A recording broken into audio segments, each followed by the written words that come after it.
Now, unless you've been living under a rock, most of you have probably heard of the game Fortnite, but there is a new player in the gaming world that has plenty of parents concerned about its violent and addictive nature, as well as its popularity. It's called Apex Legends, and amazingly, it's captured more than 25 million players in its first week of release. It's incredible. So, should you be concerned?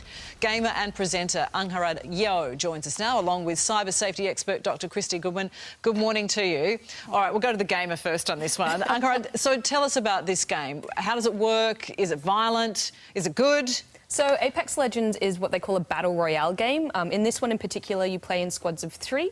You get dropped into a map where there's about 60 other squads, and it's basically last man standing. So you all battle it out to try and be the last person alive. So it's Hunger Games. Yes. There is violence here. Yes. How is it different to Fortnite? So Fortnite also includes a building element where you can actually build structures and use that as kind of defence and to move across the map, whereas Apex Legends is a little bit more traditional, just gunplay, with more of a focus on different classes. So there's, you know, your defence guys, your healers, your more zippy attack guys and things like that. And once you start playing it, is it hard to stop?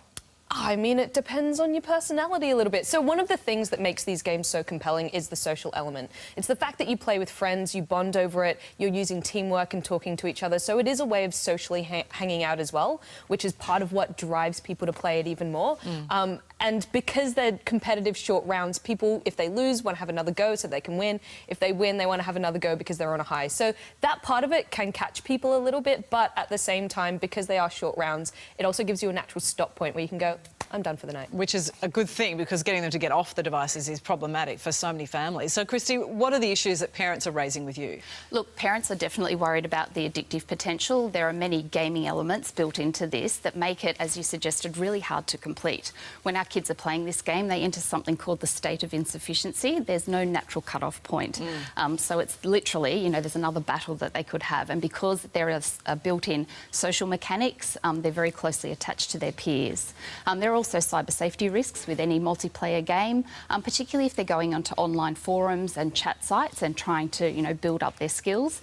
I think the biggest thing, though, that's worrying parents is the hit pocket, where this is a free game, but it has what we call the freemium model. So there are microtransactions embedded in the game where kids can rack up huge amounts of debt very quickly by buying extra ammunition and weapons and updating their player profile. And I guess the fundamental issue to all of this is that there are ratings that apply to these games, and they are meant to be for, you know, there's an M, there's an MA rating, as is the case, which is meant to be for 15 years and older, but parents seem to not be adhering to that. Absolutely. Many parents are shocked when I do raise the issue that this is actually rated 15 years plus.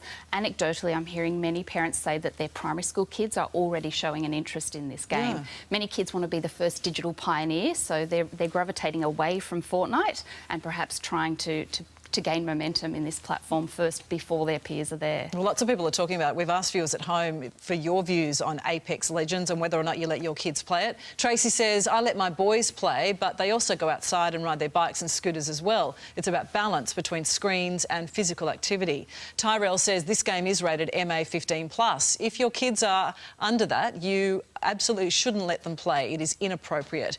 Rob says, yes, I let my kids play. I see absolutely no problem with the game. They love it. And Sean says there's nothing wrong with Apex Legends if parents are letting their young kids play it when it's supposed to be for those 15 and over. That then is the issue. And Angharad, I guess that's sort of the core of it here. You know, it has to be age appropriate. But also from your point of view, a lot of people are saying, well, maybe parents should be playing this game themselves and rather than passing judgment. Is that something that you would agree with? I always think that one of the best ways that parents can learn how to interact with their kids and set good boundaries is by playing the games and learning how they work. So, for example, yes, there are microtransactions in this game, but they only apply to cosmetics. They don't actually give you any competitive advantage. So if you know that... So what if you want to tweak up, you know, pimp your player? Yeah, if you just want to look cool, that's all it does. So if you have your kid coming to you going, I need this to play the game, you can go, well, that's not true. Right. It might enhance your enjoyment for sure, but it's not going to change how you play. So, yeah, getting involved, knowing how things work, for example, knowing that once you jump into a round, you can't just drop out is really important so that you can then go, OK, 30 minutes till dinner time rather than saying you have to come to dinner now. So being armed with that knowledge. And Christy, what would you say to parents who've got kids coming to them? I mean, my 10-year-old with Fortnite, we don't have that in the house, and he says to me, if you don't let me play it, I'll be ostracised because I won't know what the kids are talking about in the playground. I go, good argument, but it's not going to wash with me. But what would you say to parents who are concerned? Yes, I also echo the same sentiments. Be involved, show an interest, plan, don't ban the game if your child is of an appropriate age. If they're too young, there are often suitable alternatives. So going to Common Sense Media, you can actually find an age-appropriate alternative if this perhaps isn't suitable for your child. Having firm boundaries around not only how long they play it for, but also around when. You know, playing this game before sleep or before school can hyper-arouse the brain and make concentration or falling asleep near impossible. So firm boundaries, setting up parental controls so you don't have what I call abstinence, where kids are racking up huge bills in in-app purchases, and being firm and consistent with those boundaries and playing with your child. You know, the minute you start to play, it loses some of its social appeal. Absolutely, yeah. Hey, I'll have a game with you, son. It's not the forbidden fruit. So. See, there you go. That's thinking. That's really good. Great to get your insights, but 25 million in the first week is definitely a phenomenon. So thank you so much for coming in. There you are, Georgie, some really good tips. Yeah, really good advice, and hopefully it's been helpful to you at home as well. Hey everybody, I just wanted to say, like this video if you think it's stupid, and comment if you don't think they know what they're talking about, and tell me what you think. Thanks for watching. And also, don't forget to subscribe.